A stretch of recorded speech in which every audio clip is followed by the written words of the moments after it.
હા, મારું નામ પરમાર જયદીપ. દર બીજે મતલબ ગામમાંથી રણુજા માટે પ્રવાસ લઈ જવામાં આવતો હતો. તો આગળ પણ લઈ ગયા હતા અને આ ટાઈમ પણ ફરીવાર એકવાર લઈ ગયા, જે અત્યારે બનાવ બન્યો છે. તો આ લોકો રામદેવરા દર્શન માટે ગયેલા હતા. ટોટલ 47 પેસેન્જર હતા ગાડીની અંદર.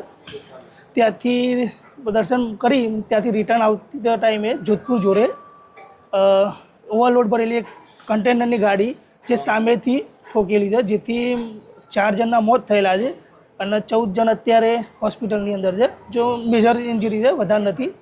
અને અત્યારે ચાર અહીંયાના ગુજરાતના છે ને એક ત્યાં રાજસ્થાનનો ભાઈનું મરણ થયેલું છે.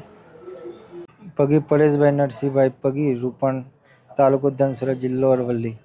શું થયું હતું, ક્યાં જતા હતા અને કેવી રીતે? અમે બીજ ભરવા માટે રણુજા જિલ્લા હતા અને રિટર્ન 170 કિલોમીટર આ બાજુ જોધપુર રોડ ઉપર પથ્થરની ભરેલી ટંકર હતી, ગાડી મોટી ઓવરલોડ.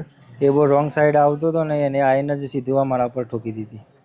કેટલા લોકો જઈ રહ્યા હતા અને કેટલા લોકો? 56 સીટર બસ હતી લશ્કરી. કેટલા લોકો સવાર હતા અંદર? અમારે 56 માણસો હતા. અહીં મોડાસા કેટલા લાયા છે? મોડાસા અત્યારે હાલ 14 માણસો લાયા છે અને બીજા ઓછું વાગ્યું છે એમને ડિસ્ચાર્જ કરીને ઘેર લઈ ગયા છે.